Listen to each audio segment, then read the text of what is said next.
Assalamualaikum warahmatullahi wabarakatuh. Apa kabar anak-anak? Masih semangat belajar ya? Di sini saya masih akan tetap membahas soal KSM Biologi tahun 2023 tingkat kabupaten.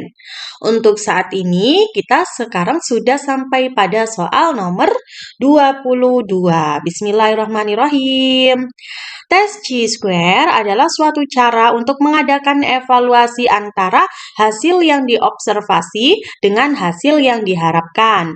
Adapun rumus yang digunakan adalah sebagai berikut. Di sini X kuadrat sama dengan sigma OI minus EI kuadrat per EI. Di mana keterangannya? E adalah hasil yang diharapkan, O adalah hasil yang diobservasi, dan sigma adalah jumlah. Persilangan dua tanaman labu dihibrid menghasilkan keturunan dengan perbandingan fenotip putih, kuning, hijau 12 banding 3 banding 1. Namun, pada waktu tanaman dihibrid heterozigotik itu diuji silang, ternyata keturunan yang dihasilkan adalah jumlah tanaman berbunga putih setara dengan urutan Quran surat Al-Waqiah dalam Al-Quran. Ini kalau dicari, ini adalah urutan yang ke-56. Kemudian jumlah tanaman berbunga kuning setara dengan Quran surat Al-Ankabut dalam Al-Quran, yaitu 29. Kemudian jumlah tanaman berbunga hijau setara dengan urutan Quran surat An-Naml dalam Al-Quran. Ini urutan ke-27. Berapakah nilai X kuadrat dari hasil persilangan tersebut? Oke. Di sini kita harus lihat dulu ya, hasil yang diharapkan apa? Hasil yang diharapkan itu mana ya? Hasil yang diharapkan. Ini hasil observasinya ini ya. 56, 29, 27 ini adalah hasil observasi. Kemudian hasil yang diharapkan itu adalah ini ya. 12, 3, 1 ini adalah hasil yang diharapkan. Ini adalah E-nya. Bagaimana cara mencari X kuadratnya? Jadi X kuadrat sama dengan jumlah dari OI ya, OI. Ini satu-satu ya, karena ini jumlah. Jadi langsung saja kita. Yang pertama, putih 56. 56 dikurangi 12 dibagi dengan E. E-nya berapa? E-nya 12. Ini dikuadratkan. Ini yang dikuadratkan ya. Kemudian ditambah ya. Ditambah yang kuning. Yang kuning ini berapa? 29 dikurangi 3 dibagi 3. Ini yang dikuadratkan. Ditambah yang hijau. Yang hijau berapa? 27 dikurang 1 dibagi 1. Ya, ini dikuadratkan. Nah, berapa hasilnya? 56 dikurangi 12 di pangkat 2 hasilnya 1936 dibagi 12.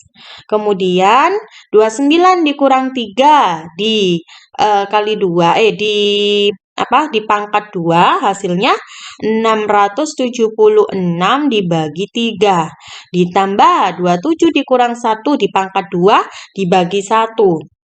676 dibagi 1 gitu ya. Ini hasilnya adalah jumlah dari 1136 dibagi 12 hasilnya 161,33. Yang 676 dibagi 3 hasilnya 225,33. 676 dibagi 1 hasilnya 676. Kalau dijumlahkan jadinya 1062,66. Nah, ini tidak ada jawabannya ya. Berapakah nilai X kuadrat dari hasil persilangan tersebut? Ini tidak ada jawabannya. Maka ini bisa kalian kosongi ya. Bisa juga kalian isi. Tapi kalau menurut saya, kalau kalian tidak tahu dengan benar-benar tidak tahu dengan jawabannya, ya benar-benar tidak yakin dengan jawabannya, kalian kosongi saja ya. Karena kalau di KSM itu biasanya aturannya gini, kalau misalnya dikosongi itu nilainya 0, kalau salah itu minus ya. Jadi dilihat dulu saja aturannya. Kalau misalnya salah itu tidak ada minusnya, lebih baik kalian isi. Tapi kalau eh, kalian salah kemudian dikurangi nilainya, maka jangan diisi gitu ya. Untuk yang nomor 22 ini tidak ada jawabannya, jadi mungkin ini yang error itu saya atau yang error ini jawabannya ini ya, gitu. Dari sini bisa dipahami ya.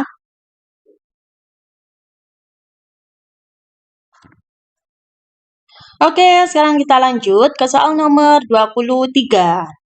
Pak Anies adalah seorang pemilik perkebunan suatu tanaman yang disebutkan dalam Al-Quran Surat Maryam ayat 23 yang berbunyi, Bismillahirrahmanirrahim, Faja'ahal makhadu ilal jid'in nakhlati qalat ya laitani mittu qabla hadza wa kuntu nasyan mansiya. Yang artinya, kemudian rasa sakit akan melahirkan memaksanya atau bersandar pada pangkal pohon kurma. Dan dia, Maryam berkata, "Wahai, betapa baiknya aku mati sebelum ini, dan aku menjadi seorang yang tidak diperhatikan dan dilupakan." Tanaman tersebut ditanam di tanah yang subur dan kaya akan humus. Namun, setelah ditanam 10 tahun lamanya, ternyata tanaman tersebut tidak pernah berbuah. Alasan paling logis mengapa hal tersebut dapat terjadi adalah, oke, di sini Pak Anies itu menanam pohon apa yang di sini? Nahlah ya. Nahlah itu apa? Kurma. Menanam pohon kurma, tapi setelah ditanam 10 tahun lamanya ternyata tidak pernah berbuah. Kenapa hal itu bisa terjadi? Kita lihat dulu opsi jawabannya. Untuk yang A, pohon yang ditanam Pak Anies adalah pohon zaitun betina. Benar atau salah? Tidak salah ya. Ini pohon zaitun, padahal di sini suratnya mengarah kepada pohon kurma. Kemudian yang B, jenis pohon yang ditanam Pak Anies adalah pohon kurma berjenis jantan. Nah, ini kayaknya sih ini jawabannya ya, tapi kita lihat dulu yang opsi C dan juga D. Yang C, jenis pohon yang ditanam Pak Anies bukan tanaman buah yang bisa dikonsumsi. Kurma itu bisa dikonsumsi ya, jadi ini salah. Kemudian yang D, jenis tanaman tersebut tidak cocok dengan iklim dan tanah di Indonesia. Apakah benar? Tanaman tersebut ditanam di tanah yang subur dan kaya akan humus.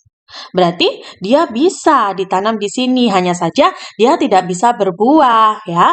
Jadi kenapa kok dia tidak bisa berbuah? Karena pohon kurma yang ditanam itu berjenis jantan saja, tidak ada betinanya. Jadi untuk yang nomor 23 jawabannya adalah yang B. Dari sini bisa dipahami. Oke, sekarang kita lanjut ke soal nomor 24. Consider the following Surah An-Nur verse 45. Bismillahirrahmanirrahim.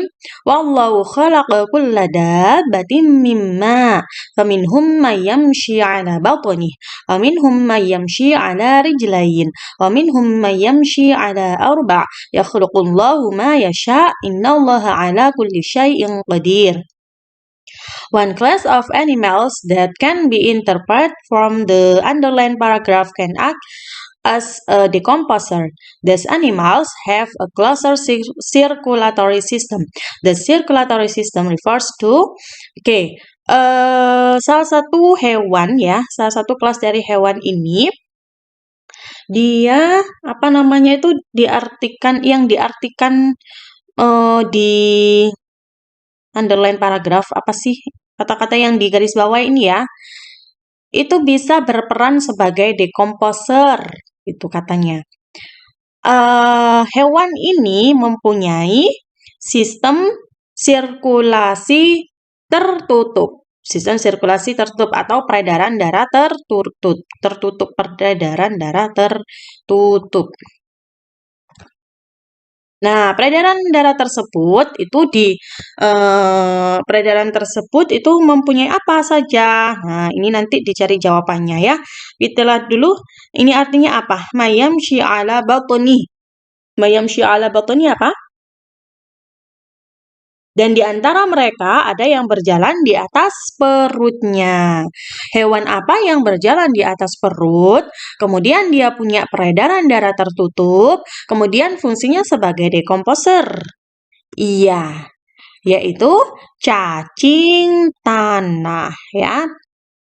Nah, cacing tanah ya.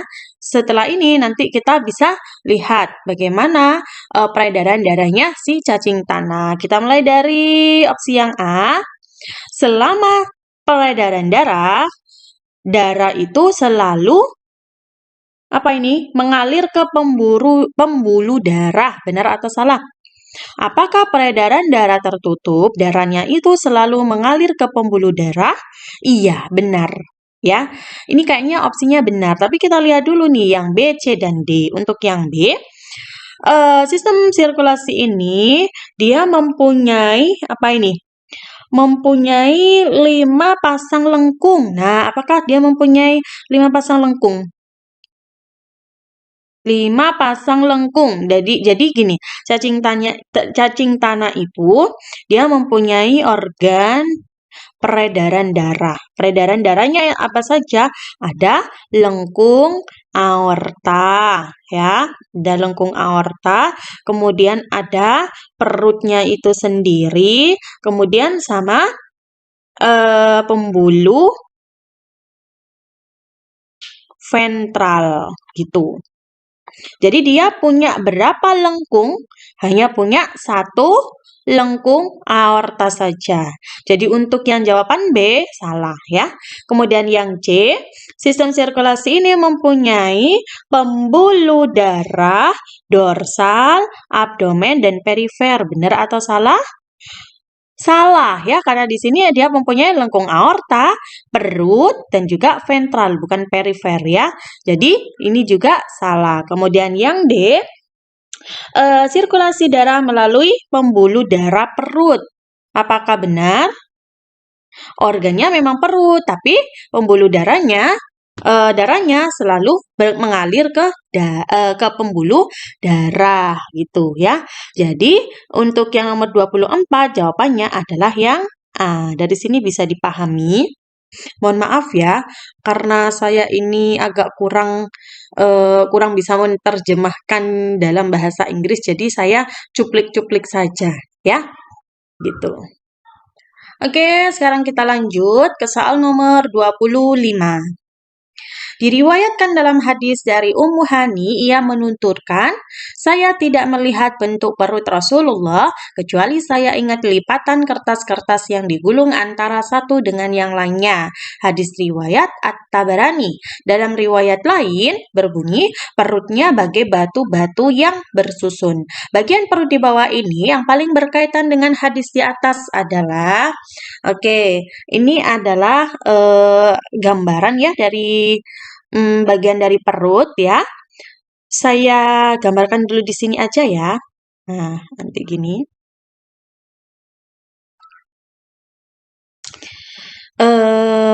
Gimana ya ini ya? Biar sama tuh gambarnya tuh. Gini nih, gini.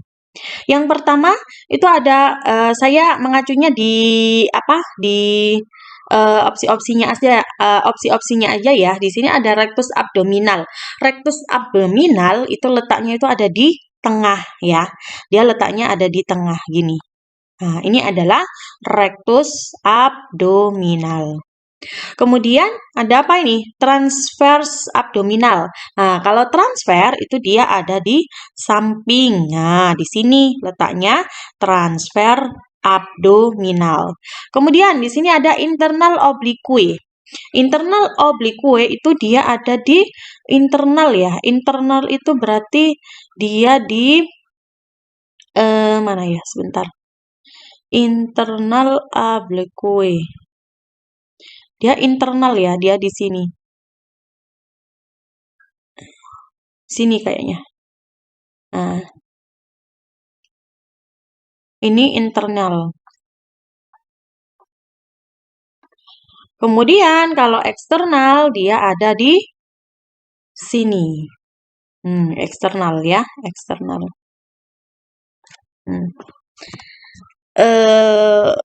Untuk gambar-gambar ini apakah bisa dipahami ya? Kita lihat dulu deh di opsi jawabannya ya. Rectus abdominal. Rectus abdominal ada di tengah, benar ya. Benar ini untuk yang rectusnya. Kemudian transverse abdominal. Transfer abdominalnya di sini. Salah ya, kalau transfer itu ada di bagian samping gini, berarti dia salah. Untuk opsi yang A udah salah. Kita hapus dulu, kita lihat opsi yang B. Nah, yang B, bentar.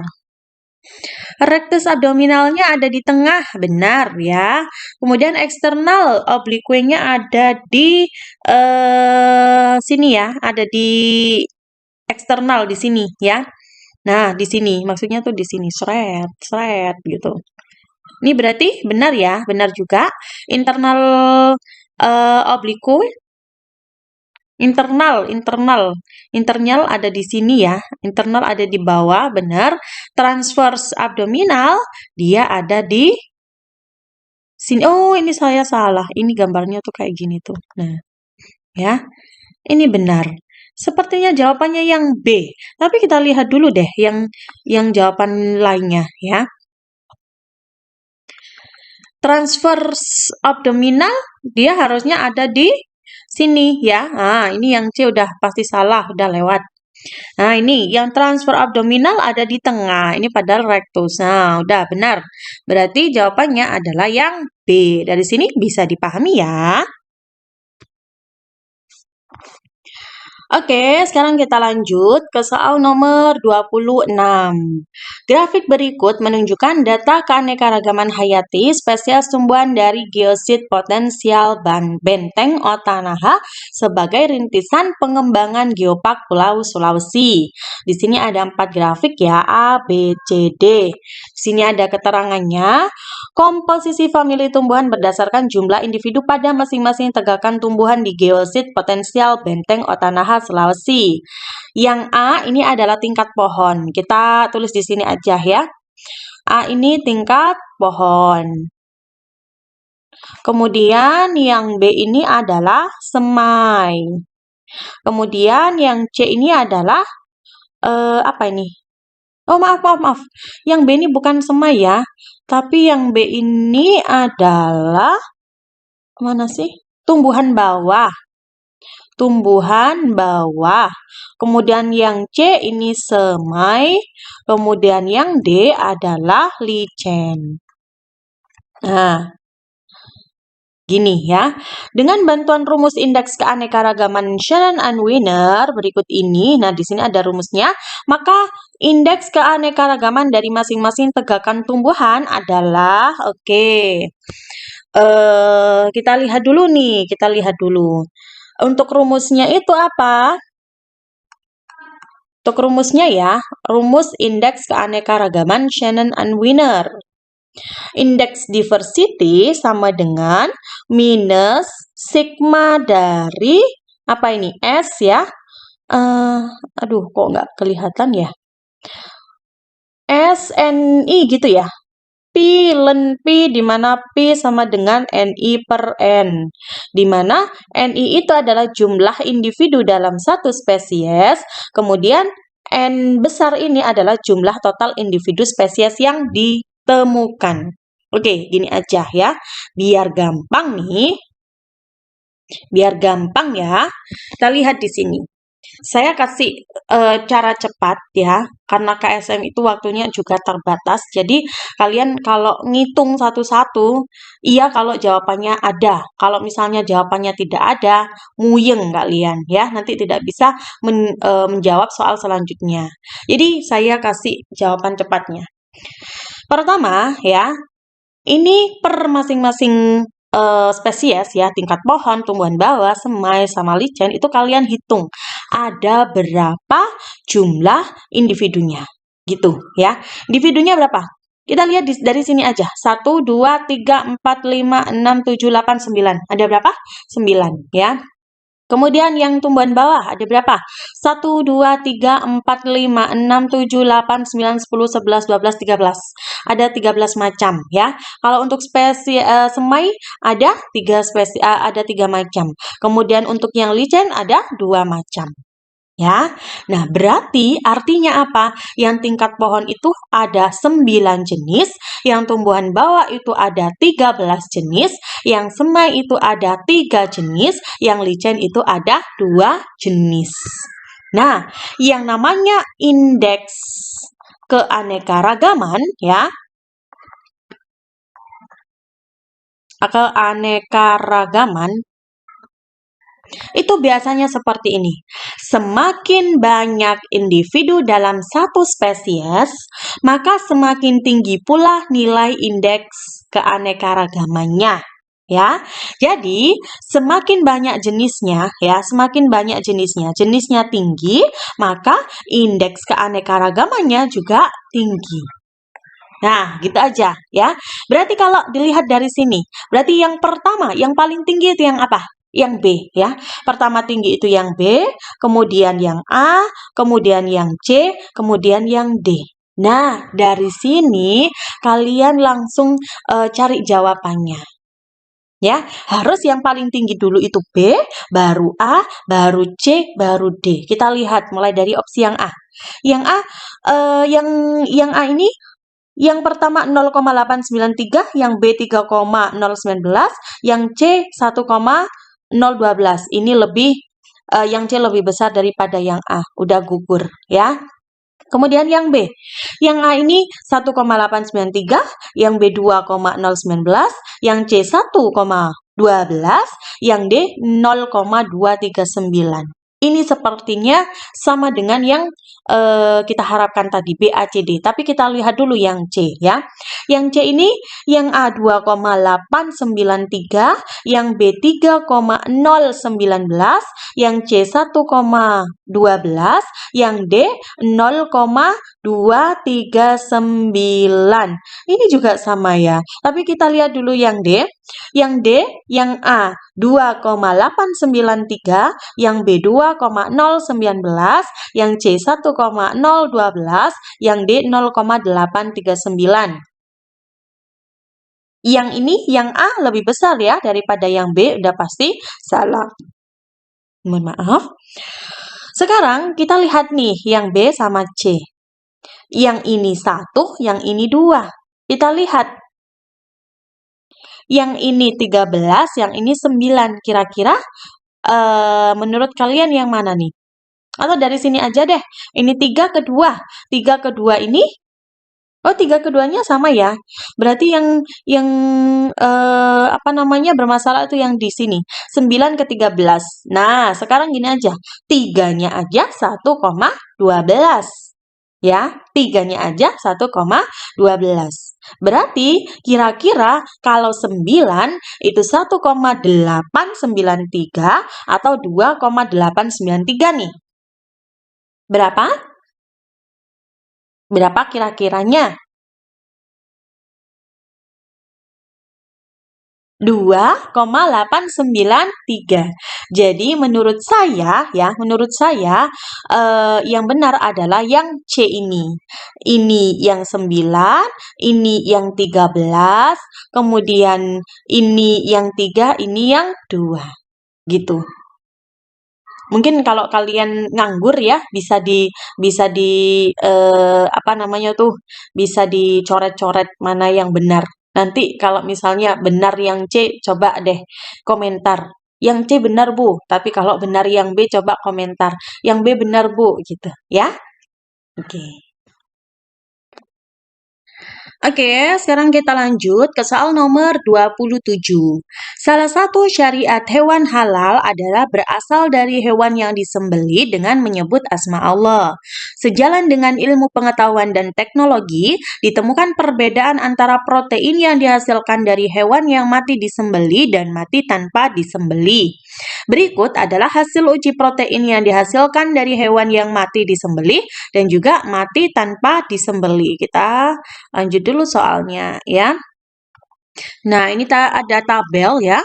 Ada tabel protein, kemudian ada abundance-nya, ada rasio halal non halalnya, sama ada valunya. Berikut ini hasil interaksi dari semua protein yang dihasilkan pada hewan yang mati tanpa disembelih. Ini interaksinya. Sebentar, kita lanjutkan dulu soalnya apa. Berdasarkan data yang diperoleh di atas, dapat dianalisis bahwa protein yang dapat digunakan sebagai biomarker uji halal adalah ya. Untuk protein yang dapat digunakan sebagai biomarker uji halal atau haram itu bisa kita lihat dari rasio yang besar ya, rasionya yang besar. Mana? Nah, ini bisa kita lihat dari sini nih. Ada rasio non halal dan halal. Kalau dia rasionya besar, maka dia bisa digunakan sebagai biomarker uji halal dan juga haram. Coba ya, kita lihat dulu ya. Untuk rasio yang besar itu apa saja? Ada GOT2 ya, kita tulis aja di sini karena soalnya terlalu panjang. Kemudian yang ini 3,5 ini apa? DID ya. DID dah. Kemudian ini ada 4 ini, ada FL filamin, FLNC, filamin C. Kemudian ada apa lagi nih? Ada 4,814, ada mitokondrial maladehidrogenase atau disingkat MDH2. Kemudian 2 enggak, ini 4. Myosin binding protein C phosphate atau MYBPC2. Kemudian ada mana lagi nih? Ada stres 70 protein. Ada HSPA9. HSPA9. Kemudian ada ini ya, yang 3,210 ini super oxide dismutase. Apa ya ini ya? CUZN. Maaf. Apa ini? Maaf, bukan ini ya. SOT 1 gitu. Gini kayaknya ya. Ini adalah yang mempunyai rasio yang besar. Berarti dari sini bisa dilakukan uji markernya. Nah, kita lihat dulu sekarang opsi jawabannya ya. Untuk yang A, HSPA9, iya benar ya. VWF, oh tidak ya. Udah, kalau tidak ada ya udah nggak ada ya.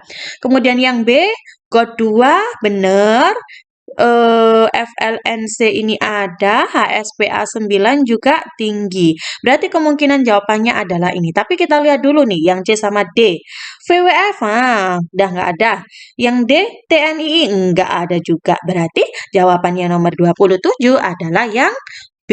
Dari sini bisa dipahami ya. Oke, mungkin itu saja yang bisa saya sampaikan pada video kali ini. Semoga apa yang sudah kita pelajari bermanfaat. Mohon maaf apabila ada salah kata atau salah penjelasan. Kalau misalnya ada penjelasan yang kurang bisa dimengerti atau bisa dipahami, atau penjelasan yang tidak sependapat dengan kalian, jangan segan-segan menulis di kolom komentar ya. Insya Allah kalau misalnya ada waktu, nanti saya akan balas satu persatu komen dari kalian. Akhirnya saya akhiri. Wassalamualaikum warahmatullahi wabarakatuh.